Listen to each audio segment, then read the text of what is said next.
Mes chers compatriotes, vous avez été surpris, comme moi, par l'extrait des rôles de la Cour constitutionnelle, m'invitant de nouveau à comparaître devant elle sur l'affaire Boukangalonzo, alors que tous les Congolais pensaient que ces dossiers étaient classés sans suite.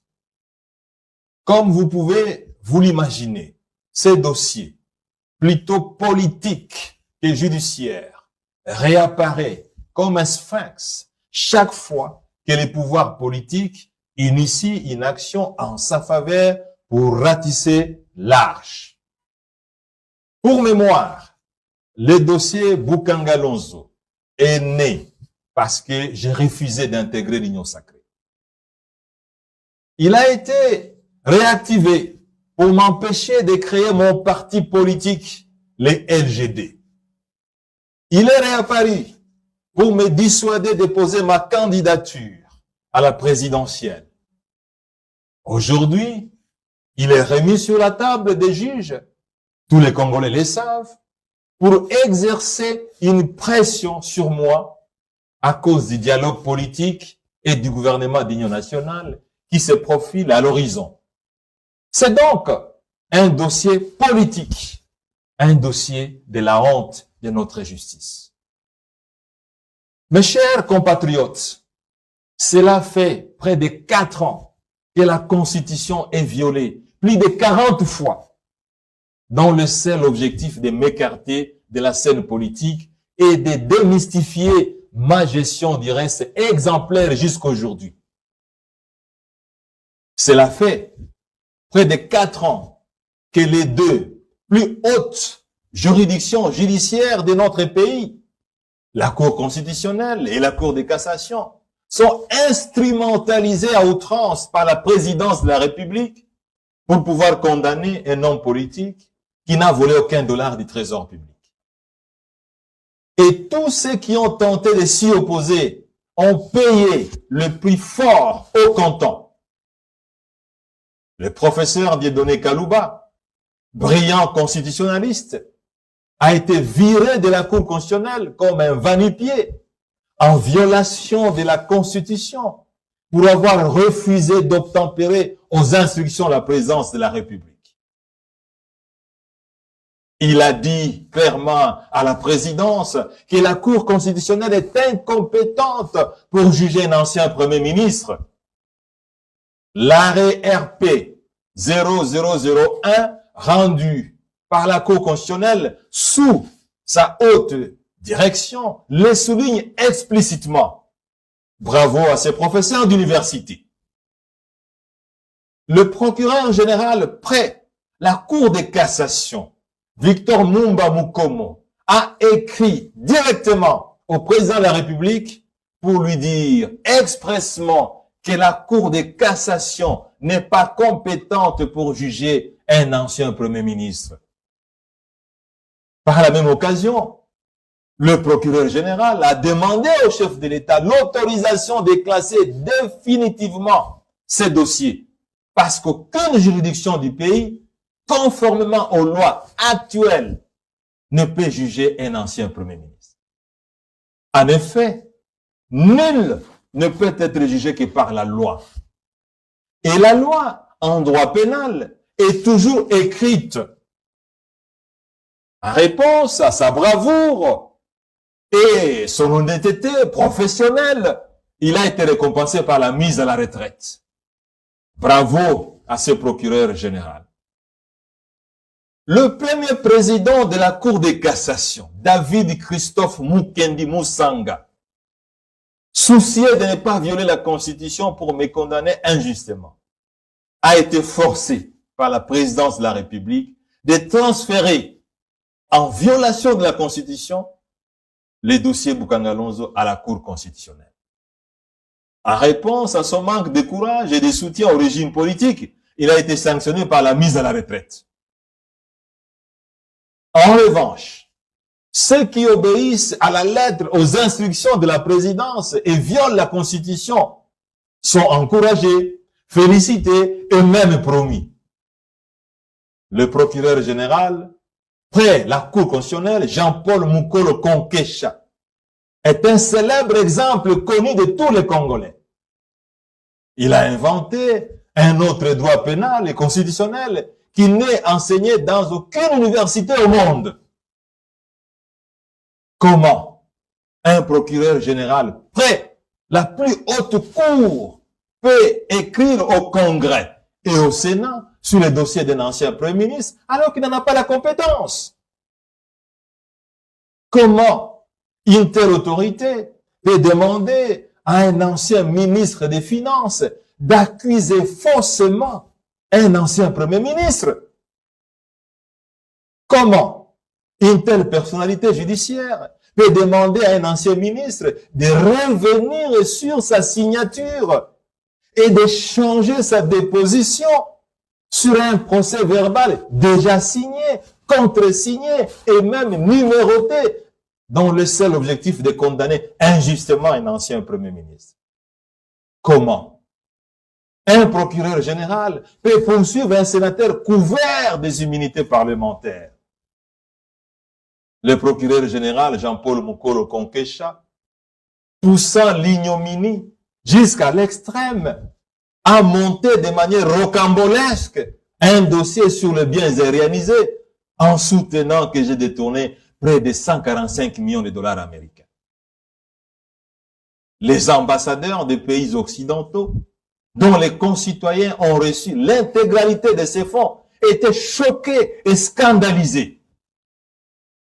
En récompense à ces actes de bravoure dans la violation éhontée de la Constitution, il a été maintenu à son poste et envoyé dernièrement au Conseil d'État alors qu'il est censé aller à la retraite.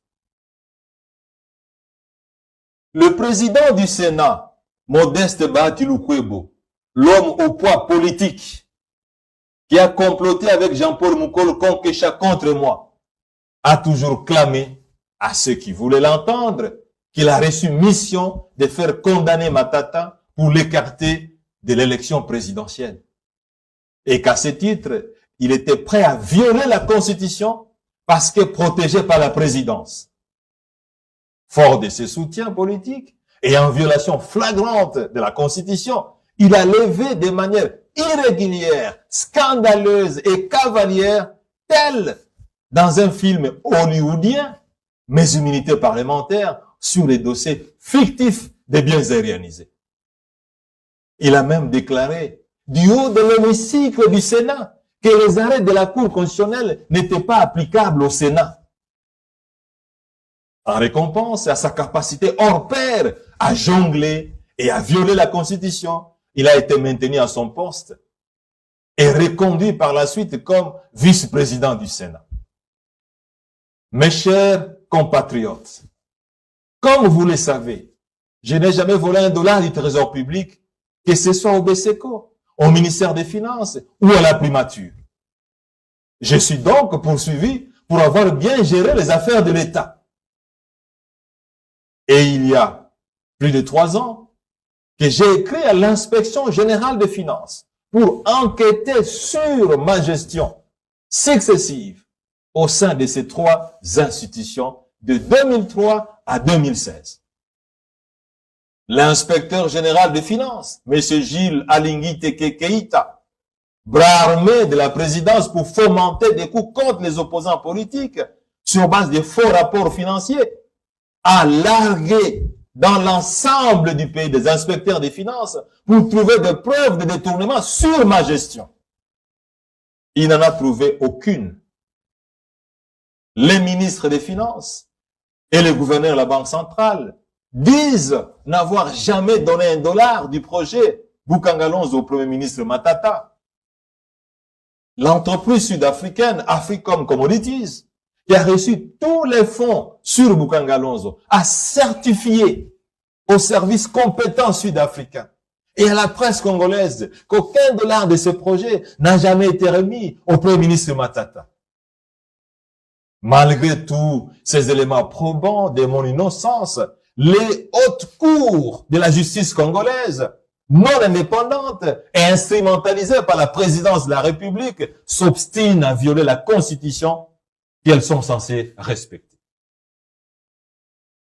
Une maman de la commune de Kimbantseke, qui n'a pas étudié, s'est même posé la question de savoir à quoi ça sert d'avoir une constitution et d'étudier les droits. Mes chers compatriotes, ce procès pénal à sensation déconcertante restera inscrit dans les annales de l'histoire à scandale judiciaire du siècle dans le monde. Il ne me reste qu'à demander au président de la République, qui a la responsabilité constitutionnelle de faire respecter la Constitution et de veiller aux droits et libertés de tous les Congolais, d'user de son pouvoir légal pour faire arrêter ces harcèlements politico-judiciaires des mauvais augures. Que la justice s'occupe des responsables politiques de l'Union sacrée, dont certains proches de la présidence, qui ont détourné des dizaines, voire des centaines de millions de dollars américains et qui s'en félicitent allègrement. Je sais que le gouvernement me pousse à l'exil, mais sachez que j'ai refusé l'exil alors que plusieurs pays me l'ont offert. J'aime mon pays et je préfère y rester. J'ai refusé la nationalité étrangère qui m'a aussi été offerte. Je suis fier d'être congolais et je veux travailler pour mon pays afin qu'un jour les Congolais sortent du déshonneur et de la honte dans lesquels ils se trouvent aujourd'hui et qu'ils soient fiers d'être appelés Congolais. À cause de quel le statut de député national est marginalisé, voire en voie de disparition. Les députés nationaux sont donc victimes ce jour d'un coup d'État constitutionnel et institutionnel. Concrètement, le membre du gouvernement et les mandataires actifs ne veulent plus répondre devant la représentation nationale. Entre-temps, les députés nationaux sont agressés, poursuivis, jugés et arrêtés dans le mépris total de leur immunité parlementaire et de respect de leur juge naturel. Le procureur général près la Cour constitutionnelle est allé jusqu'à cracher sur l'Assemblée du peuple congolais représentée au sein de notre chambre parlementaire en la traitant publiquement de soi-disant immunité parlementaire. Quel mépris!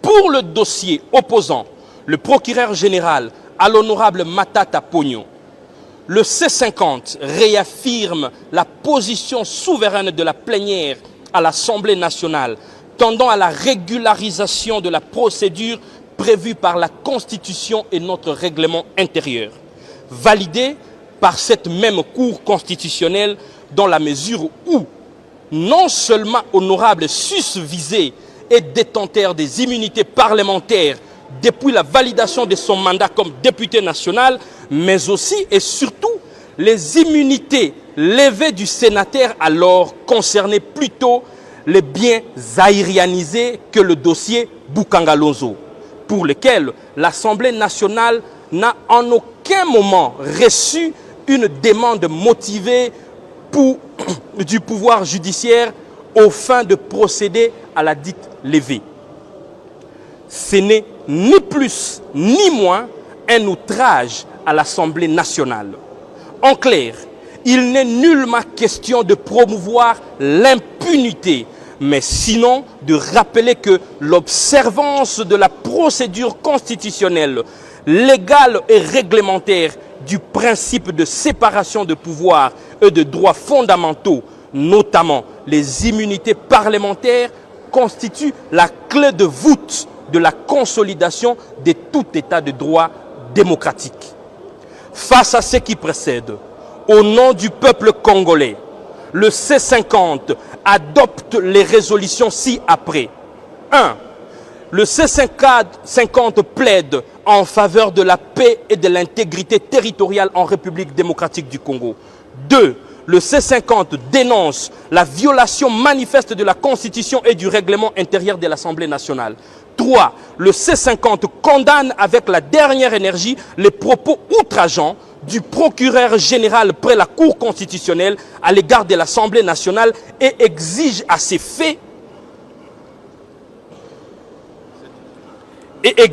cet effet des excuses publiques et sa démission pure et simple dans les plus brefs délais. 4. Le C50 exige du bureau de l'Assemblée nationale de jouer pleinement son rôle constitutionnel et réglementaire, notamment en notifiant sans délai la position de